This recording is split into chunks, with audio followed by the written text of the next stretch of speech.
Latest நான் பார்க்குறேங்க. ஒரு ஒரு ஃபீல்டில் இருக்கிறாங்க. அதே ஃபீல்டில் இருக்கிற இன்னொருத்தர் பேர் கேட்டால் தெரிலங்கிறாங்க. இப்போ எதுவுமே அப்டேட் பண்ணுறதில்ல. அப்போ டெக்னிக்கலாக தெரிஞ்சிருக்கணும். புரிஞ்சுங்களா? 1. 2வது இங்கே பாருங்க, மார்க்கெட்டிங் தெரிஞ்சிருக்கணும். சில பேருக்கு டெக்னிக் எல்லாமே தெரியுங்க. மார்க்கெட் தெரியாது, அப்படியே உட்காந்துருப்பாங்க. புலம்பிகிட்டே இருப்பாங்க. அவனுக்கு ஒன்றுமே தெரில, அவன் முன்னேறிட்டு போகிறான், எனக்கு எல்லாமே தெரியுது, முன்னேறனா. அப்போ அவருக்கு உனக்கு என்ன வித்தியாசம்னா, அவருக்கு மார்க்கெட்டிங் தெரிஞ்சிருக்கு, உங்களுக்கு மார்க்கெட்டிங் தெரியல. எனது பல குருநாதர்களுக்கு என்னை விட அதிகமாக விஷயம் தெரியும், ஆனால் வெளிவரவில்லை. ஏனென்றால் அவர்களுக்கு மார்க்கெட்டிங் தெரியவில்லை. புரிஞ்சுக்குங்க. டெக்னிக்கலாக தெரிஞ்சிருக்கணும், அதை விளம்பரப்படுத்த தெரிஞ்சிருக்கணும். 3வது லேட்டஸ்ட் அப்டேட் பண்ணுங்க.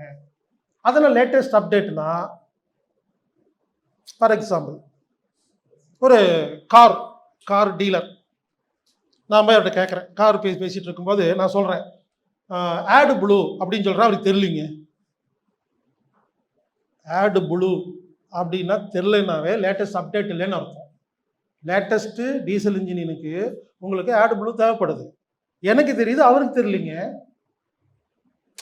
புரிஞ்சுக்குங்க, என்ன சொல்ல வரேன்னு புரிஞ்சுக்குங்க. ஒரு கார் ஷோரூமில் போய் ஒன்று நான் கேட்குறேன்னா, நான் கேட்குற கேள்விக்கு அவங்க பதில் சொல்ல மாட்டேங்கிறாங்க, தெரிலங்கிறாங்க.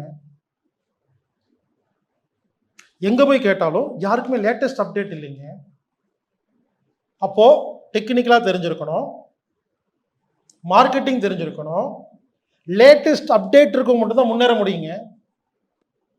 4வது தர்மம் தெரிஞ்சிருக்கணும், தர்மம். அடுத்தது நோக்கம் நல்ல நோக்கமாக இருக்கணும்.